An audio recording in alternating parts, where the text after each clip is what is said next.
Hello everyone, thanks for joining us on another weekend edition of Jamaica Magazine. I'm your host, Theodore Henry. It is International Day of the Midwife when the global community celebrates and raises awareness about the midwifery profession. We would like to recognize all midwives and thank them for their dedicated work. Coming up in today's show, learning the importance of composting your kitchen waste, and the CAC reminds us of our rights as consumers. Stay with us for the details and so much more.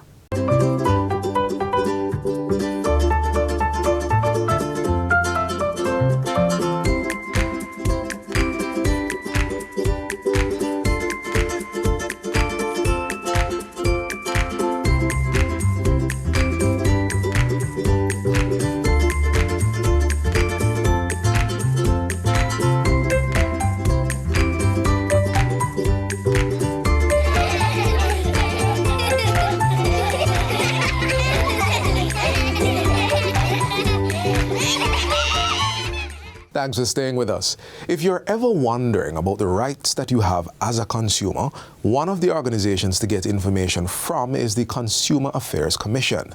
The CAC is mandated to provide information that you need in order to protect yourself in the marketplace.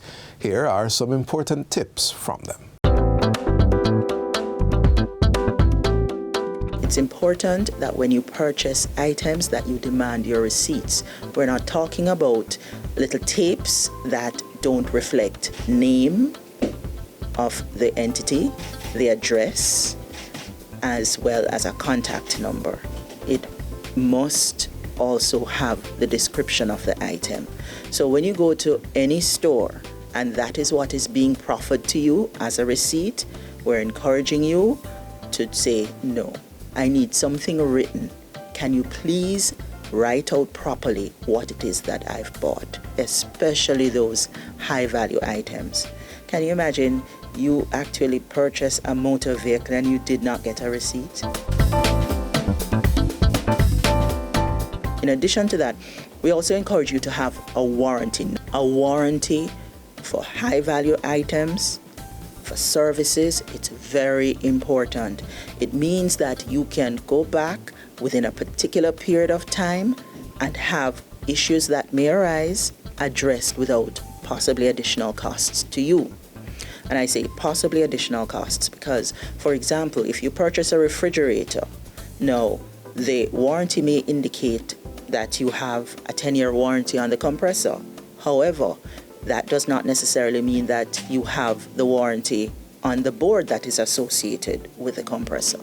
So in instances like this, we also encourage consumers, do your research, have conversations.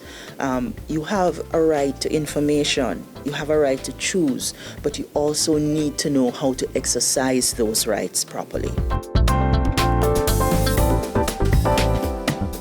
You're going to be going into stores and you're going to be seeing signs that speaks to no refund, no exchange. If you have broken it, you have bought it. My consumers, we have said this time and time again. Those signs are exactly what they are, signs. They hold no power. If you go into a store and you see no exchange, no refund, the fact is the Consumer Protection Act states that if you purchase an item and you have encountered an issue, the first step is that you're to call the vendor, advise the vendor as soon as possible as to what has transpired. After you have done that, the step that the vendor needs to take is to try to repair it. If they're unable to repair it, they need to exchange it. If they are unable to exchange it, they need to refund you your money. That's why we call it the 3 R's. So no matter where you see those signs, you as a consumer should know that these are your rights. The sign that speaks about if you've broken it, you've bought it. You do have some stores with narrow aisles. And if you take your child in that store and you are not supervising your child and you allow your child to just run amok, you're at fault. However, if an accident happens, we can understand accidents. So, as I said, you have rights and you also have responsibilities. I will also speak to the issue of buyer's remorse. If you do go into a store, you purchase an item, and if you are still in the store and you've changed your mind, there shouldn't be an issue with handing back that item and getting back your money. You have not left the store.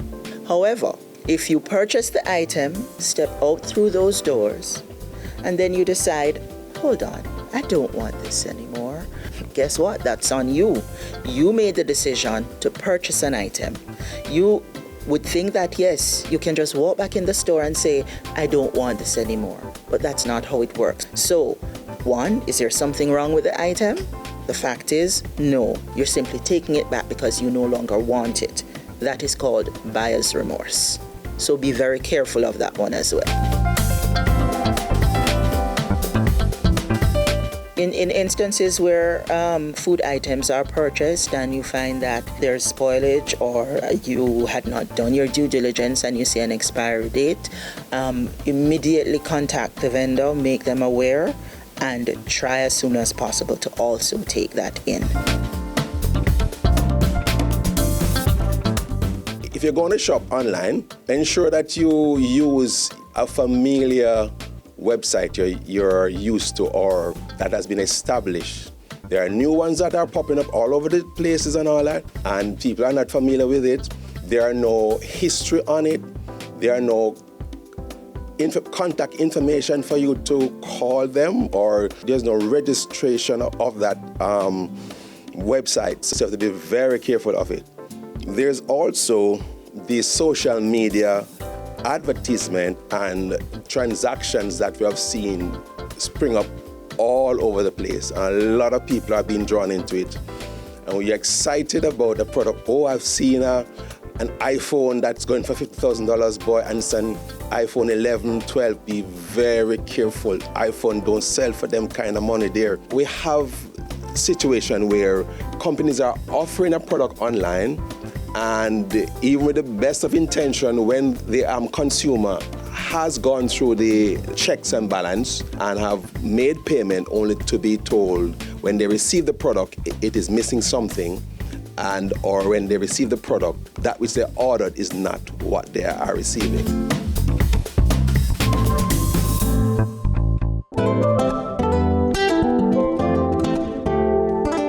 Money are your problem. Car are your problem. Hey, whatever the problem is, just let it go, because stress is not a flex. A quick way to let go the stress is to find someone you can share your concerns with. And if you can't do that, then find other ways to release your stress, because stress is not a flex. The Ministry of Health and Wellness has embarked on a journey to help our youth let go the stress, installing wellness benches in schools across Jamaica, setting them up as safe spaces for communication about mental challenges. If you can't find a seat on the bench, get a hold of this exercise to help you alleviate the stress. First of all, I want you to think about the worst thing that offends you and upset you and you're uncertain about. Just think about it.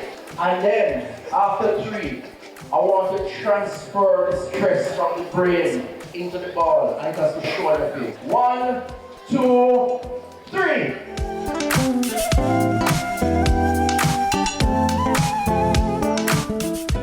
From kitchen waste to creating a free natural fertilizer for your garden, the National Solid Waste Management Authority, NWMA, wants you to understand how recycling the use of meal scraps is paving the way for a greener, more sustainable future. Let's take a look. Compost is one of the richest forms of soil nutrient. So here we are buying fertilizer for huge sums of money, when in fact we are throwing away something which is richer in many regards than what we are buying, spending hard cash for.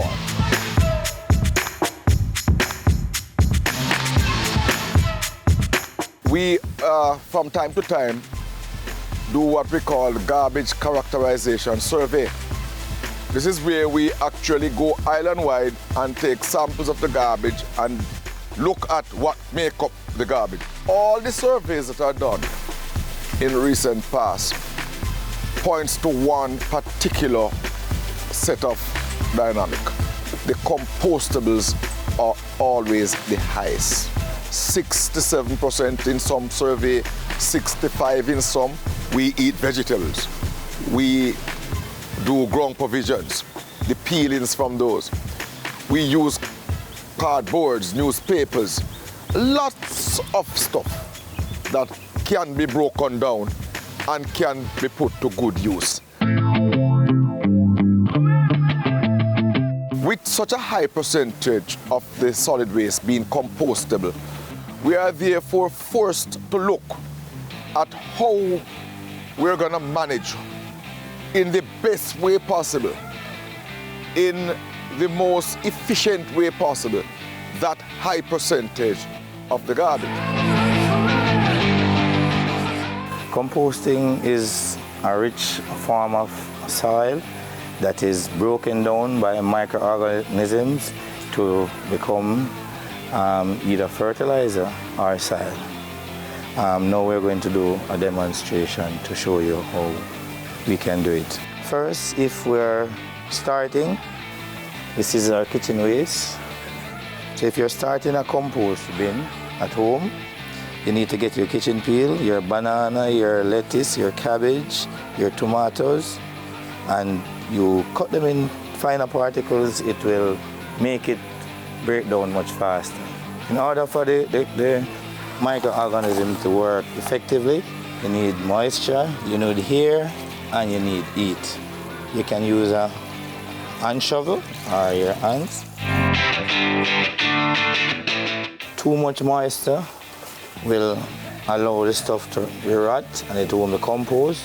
And if it is too dry, the microorganisms won't be able to work effectively. So you need to get a right mixture. If you squeeze it with a fist, you shouldn't have any water running out of it. If it's dripping, it is okay. If it is running out of it, that means you have too much water. So now this is our compost.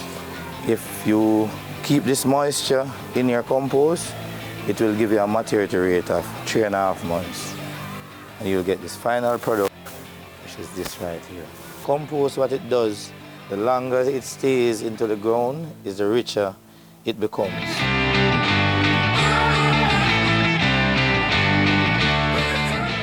We're going to demonstrate how we use our compost for potting. We're going to pot a few plants using our compost. This plant is called spider fern. It is an indoor plant that does like a fair amount of water. It likes a light mixture. The composting can be used for indoor and outdoor plants. This plant is called a bougainvillea. It is an outdoor plant. It likes a lot of sunlight. It blooms a lot, and it likes dry areas. The compost is offer drainage.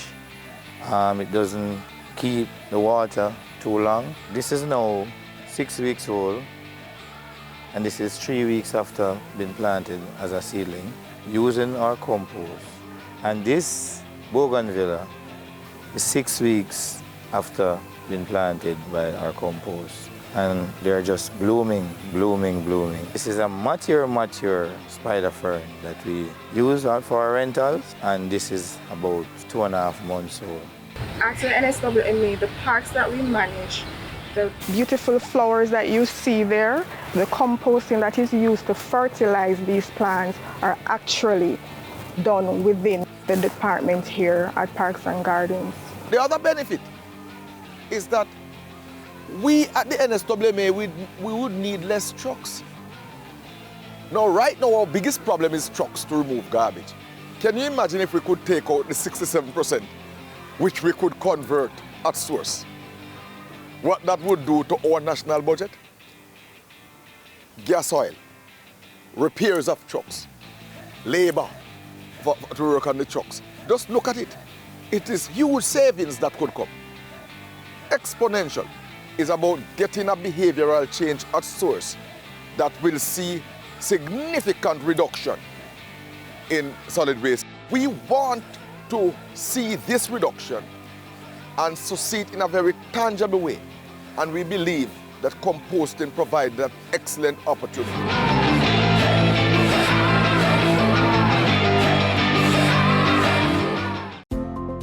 Jamaicans, practice proper disposal of garbage, and if items can be reused, recycle them. We all have a part to play in protecting our environment from pollution. We are building Jamaica. This week's Western Roundup looks at the 41st staging of the Montpelier Agricultural and Industrial Show, explores tourism safety in St. Elizabeth and the new digitized traffic system, plus steps being taken to alleviate drought in Western Jamaica.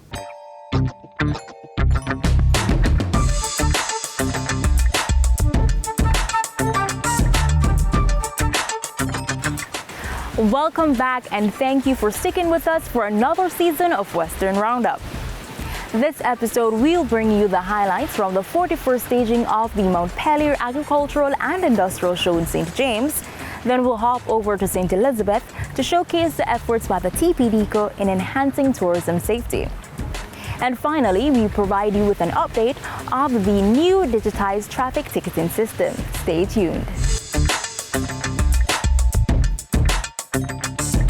The 41st staging of the Montpelier Agricultural and Industrial Show in St. James was filled with excitement as farmers and enthusiasts gathered to celebrate the advancements in agriculture. Portfolio Minister Floyd Green used the occasion to highlight work underway to improve farm roads in St. James. In fact, over the last few years, over the last two and a half years, we have done about 14 farm roads in the St. James area, including places like John Common, Belifonte, up in Catadupa, Pump House, Richmond Hill. In fact, the last time I was in South St. James, I was able to tour the Zambia Farm Road, which was in progress, and now I hear that the Zambia Farm Road has been completed. But the progress doesn't stop there. More road rehabilitation projects are in the works to aid productivity and market access for farmers. This year, we're looking to do another 8 farm roads in St. James. Because again, it doesn't make sense you have some of the best produce and you can't get them to the market space. So we're focusing our attention on infrastructure development. We journey to Treasure Beach in St. Elizabeth now, where efforts are underway to promote safety and sustainable tourism practices. The Tourism Product Development Company, TPDCO, has installed 18 warning signs along the coastal line to enhance visitor safety. You have persons traversing from all walks of life to come here to utilize the beach, and they are not familiar with the location. So what we did as a team, we come here, we consult with the local stakeholders, and they on the ground guided us in where exactly we're supposed to place the signs. We want to encourage persons to, when they get here, just to operate in a safe way, as opposed to, and to take heed of the local recommendations, whatever the local persons on the ground are saying. Agriculture Minister Floyd Green, who is also the Member of Parliament for St. Elizabeth Southwestern, underscores the significance of the initiative in enhancing Treasure Beach's community tourism product. Part of our responsibility is to communicate that to the people who visit Treasure Beach. So, we've been working together with TPDCO, we've been working together with the local stakeholders, the villa owners, to ensure that we raise our destination assurance, that we focus on safety, and that we provide the information that people need so that they can make better decisions when they come into the space. Local fisherman Bernard Sutherland believes the signs will spread awareness and prompt more people to ask questions about the beach, ultimately making the area safer. Sometimes, somebody just pop out on the beach, they are strangers and they don't really know the beach, so they just come as a stranger and they just come out. So pop up and see a sign, maybe make them be a little aware of the area and what's going on. Yeah, man. And everywhere you go, and you see a fishing vessel like those small one up there in the harbor, anywhere you go and see those small vessels, that's the safest area to swim. Our Our next stop is at the UTech Western Jamaica Campus Business Conference in St. James for an update on government's bid to modernize law enforcement and enhance safety. We learned that the new digitized traffic ticketing system was already showing promising results, providing citizens with seamless access to information and ensuring accountability among motorists. Under the outgoing commissioner and the new commissioner adopted a policy to really digitize the police force and make it more efficient, more user-friendly, and more conducive to the professionals who enforce law. In addition to the printout, motorists received an electronic version of the ticket via email. Motorists can also check the status of their tickets and print their records from the traffic ticket web lookup portal. That's all for the program today. As usual, thank you for joining us for Western Roundup, where we take you from the corners of St. Elizabeth to the hilly terrains of St. Anne. Remember to send us your feedback to GISMabay at gis.gov.jm. Until next time, take care.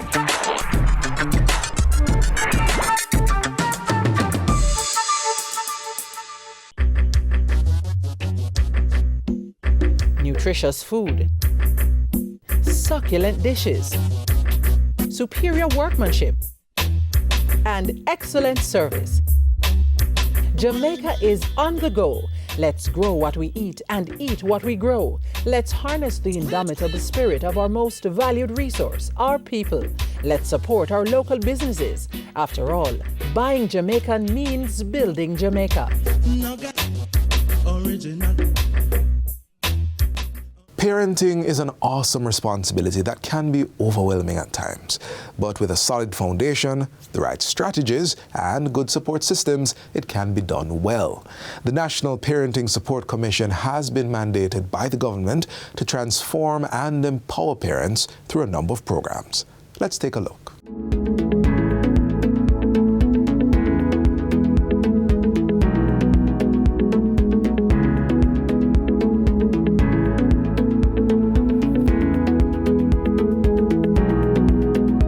Parent was born knowing everything. In fact, most parents utilize skills that were used while parenting them. And in many instances, some of those parenting skills or styles are very toxic. For this reason, parental involvement was one of the main initiatives of the Jamaica Education Transformation Commission, JETC, which was set up to carry out a comprehensive review of all levels of the public education system. From its work, the Ministry of Education and Youth, in collaboration with the National Parenting Support Commission, NPSC, launched a campaign to engage parents in their children's educational productivity. Bobby, have you done your homework yet? Mommy, just 2 more minutes. The cartoon's soon done. Go do your homework now. We understand that parents play a pivotal role in the lives of their children. And as such, the Ministry of Education and Youth, through the National Parenting Support Commission, will continue to train parents in our parent education program. Parents who have taken part in the program at different institutions throughout Jamaica have so far gained a reasonable amount of knowledge. I learned about emotional intelligence and communication, and those are 2 key things for me that I really want to be able to have a better understanding on, so that I can administer good parenting to my child. My daughter is in grade 8. She's a teenager, 14-year-old. And I am telling you, this is like, when you're looking back at other children that you raised, it's the hardest stage. Believe me, and when you come to this, it's like you are not equipped. Coming to this session, I've learned a whole lot. You know, maybe dealing with her, I'm seeing that, well, how I was raised, and you're trying to do like the same thing, and it's not working. I think many parents just, in the moment, do what needs to be done, versus being more intentional in what it is that they do or say in terms of raising and molding their children. So emotional intelligence is very important. And many parents themselves have scars, have wounds as it relates to their childhood and growing up. So that needs to be dealt with. Listening skills is very important. active listening, not just hearing the child, but being able to listen, analyze, and ascertain exactly what it is that the child is saying. Bobby, have you done your homework yet? Mommy, just 2 more minutes. The cartoon's soon done. All right, Bobby. You have an additional 2 minutes of downtime, but right after the show ends, I'll help you with your homework. No longer should we be saying children should be seen and not heard. And parents also need to understand that communication is ongoing. There's non-verbal, which oftentimes we can see with our children. The NPSC is continuing a number of activities, such as parent mentorship training and the reactivation of parent places to boost parent engagement. The Parent Place is an interesting program because it offers a mix of services to parents. There's psychosocial support, there is skills building, that's a partnership with Heart NSTA Trust, there is parenting education, and there is early literacy intervention. It's important that as a Ministry of Education, we're supporting the efforts to ensure our children are literate. And so parents get to learn the strategies through the Parent Places, strategies in literacy, so they know how to support their children at home. The ultimate goal is for parents and schools to work together to help children achieve more so that their behavior and academics improve. It is important for parents to be involved in their children's life because you have a role model, and it also takes a community to really and truly raise a child.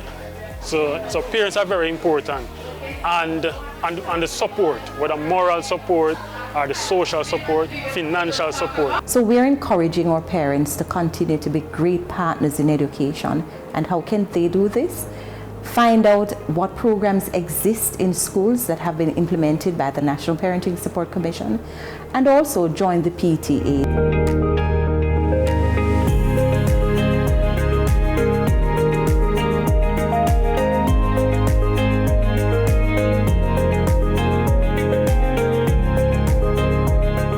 And this is where we bring the curtains down on today's Jamaica Magazine.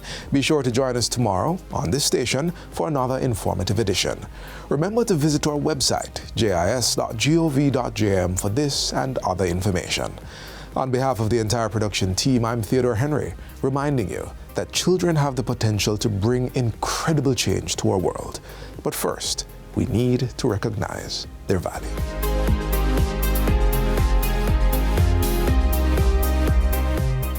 This has been a production of the Jamaica Information Service, the voice of Jamaica.